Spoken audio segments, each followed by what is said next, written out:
Hello friends, భారతీయుడు 2 ఈ మూవీకి సంబంధించిన ట్రైలర్ అయితే రావడం జరిగింది. నెక్స్ట్ మంత్ 12న సినిమా రిలీజ్ అవుతుంది అనమాట.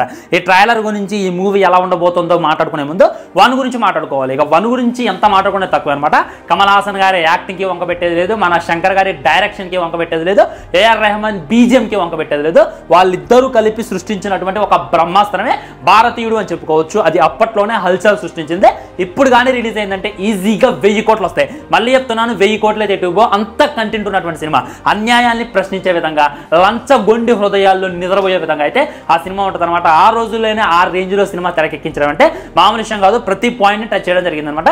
అది 1 గురించి మాట్లాడుకోవాలంటే. సో 2 ట్రైలర్ గురించి మాట్లాడుకునే ముందు ఇంకో విషయం మాట్లాడతాను నేను, రోబో పార్ట్ 1. ఇక ఆ సినిమా కూడా వంక పెట్టేది లేదు. ఎంత గ్రేట్ అంటే అంత గ్రేట్ అంటే ఆ సినిమా ఎంత టెక్నాలజీని వాడుకుంటూ, ఎంత ఎమోషన్ వాడుకుంటూ, ఎంత నీట్ గా తెరకెక్కించిండు మన శంకర్ గారు. చాలా అంటే చాలా గొప్ప సినిమా రోబో 1. సో 2.0 గురించి మాట్లాడుకోవాలంటే నాకు ఆ సినిమా అంత గొప్పగా అనిపించింది అనమాట. సినిమా కంటెంట్ కన్నా గ్రాఫిక్స్ ఎక్కువ ఉంటుంది. ఆ కంటెంట్ మీద దృష్టి పెట్టకుండా గ్రాఫిక్స్ మీద, బడ్జెట్ మీద ఎక్కువ దృష్టి పెట్టి ఆ 2.1 అయితే చెడగొట్టారు. 1 వసూలు చేసినంత కూడా 2 వసూలు చేయలేదు. అది 1 కన్నా ట్రిపుల్ బడ్జెట్ అయితే 2కు పెట్టడం జరిగింది. కొన్ని చోట్ల ఫ్లాప్ అనేటటువంటి టాక్ నడిచింది. సో 2లో అయితే కలిసి రావనేటటువంటి క్లారిటీగా అర్థమవుతుంది.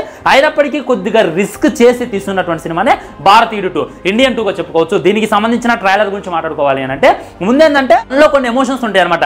మన ఆయన స్వాతంత్రంలో పోరాడేది, స్వాతంత్రం నుండి వచ్చిన తర్వాత తన కొడుకునే చంపేటటువంటిది, అన్ని కూడా నీట్ గా ఎమోషన్స్ క్యారీ చేశారు. కానీ 2లో చూసుకున్నట్లయితే మొత్తం కూడా సిద్ధార్థ్ చుట్టూ తిరిగింది. ఇప్పుడు భారతీయుడు అనేటటువంటి పేరుకు అర్హులు ఎవరు? కమల్ హాసన్ గారు. ఆయన బాగా చూపించాలి. అవేమీ చూపించకుండా ఆ కెమెరా తిప్పేటటువంటి విధానం ఏంటో నాకు కూడా అనిపించలేదు. ఫస్ట్ టైం ఇది శంకర్ గారి సినిమానేనా, ఇది శంకర్ గారి మూవీ ట్రయల్ అయినా అనేటటువంటి ఫీలింగ్ నిజంగా కలిగింది ఫ్రెండ్స్. ఏ మాత్రం కూడా అంత గొప్పగా అనిపించలేదు ట్రయల్.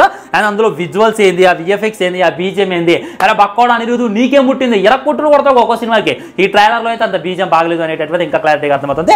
ఇంకా పచ్చిగా చెప్పాలంటే అపరిచితుడు సినిమాని రీమేక్ చేసినట్టు, కాపీ కొట్టినటువంటి ఫీలింగ్ కూడా పక్కా కలిగింది ఫ్రెండ్స్. అపరిచితుడు కాన్సెప్ట్ ఏంది, మన రామానుజం చాలా అమాయకుడు, ఒక లాయర్ తను. సో భూమి మీద జరిగేటటువంటి అన్యాయాన్ని, సొసైటీలో జరిగేటటువంటి దాన్ని తను ప్రశ్నిస్తే తను ఎవడు కూడా లెక్క చేయడు, తన అందరినీ కూడా చీప్ గా చూస్తాడు, తను కొట్టడం కూడా జరిగింది. సో తన వల్ల కాక తను ఒక పెద్ద వ్యక్తి కోసం కోరుకుంటాడు. ఆయనే అపరిచితుడు.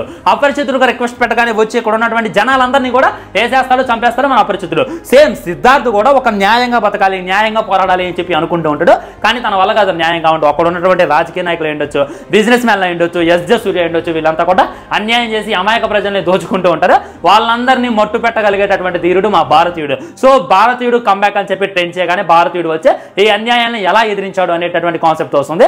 యాజ్ ఇట్ ఈస్ ఉందా లేదా. సో అపరిచితుడు కాపీ కొట్టినటువంటి ఫీలింగ్ అయితే అడుగడుగునా కలిగింది భయ్య. ఇంకా గొప్పగా మాట్లాడుకోవాల్సింది ఏమి లేదు అనేటటువంటి ఫీలింగ్ కూడా ఇంకా కలిగింది. ఏయో పెట్టింది అనమాట. కమల్ హాసన్ గారు లుక్స్ కూడా అంత గొప్పగా అయితే అనిపించలేదు.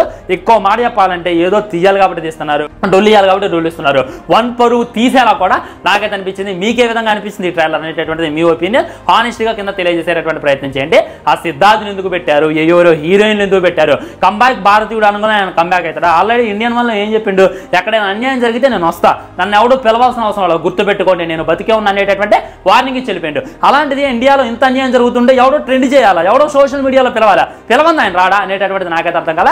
అంత ఎమోషన్స్ కూడా ఇక క్యారీ అయితే లేదనేటటువంటిది థియేటర్లోకి వచ్చిన తర్వాత క్లారిటీగా తెలుసుకున్నాం ఫ్రెండ్స్. ఇక అది ట్రైలర్ రివ్యూ మరియు రియాక్షన్ గురించి మాట్లాడుకోవాలంటే రియాక్షన్ చేద్దాం అనుకున్నా నాకు అంత గొప్ప కూడా అనిపించలేదు. 2 నిమిషాల 30 సెకండ్ల ట్రైలర్ లేదు, 2 గంటల సినిమా చూసినటువంటి ఫీలింగ్, లాగ్ అనేటటువంటి ఫీలింగ్ కలిగింది. ఆల్రెడీ ఫస్ట్ గ్లిమ్స్ రిలీజ్ చేశారు, కంబ్యాక్ భారతీయుడు, కంబ్యాక్ భారతీయుడు అని. అదే వరస్ట్గా అనిపించింది, దానికన్నా వరస్ట్గా ఇది కూడా అనిపించింది ఫ్రెండ్స్. బాయ్, ఉంటా, నమస్కారం. ఛానల్ని సబ్స్క్రైబ్ చేయండి, వీడియో లైక్ చేయండి, మీ వాల్యుబుల్ కామెంట్ కూడా కింద డ్రాప్ చేయండి. Bye bye.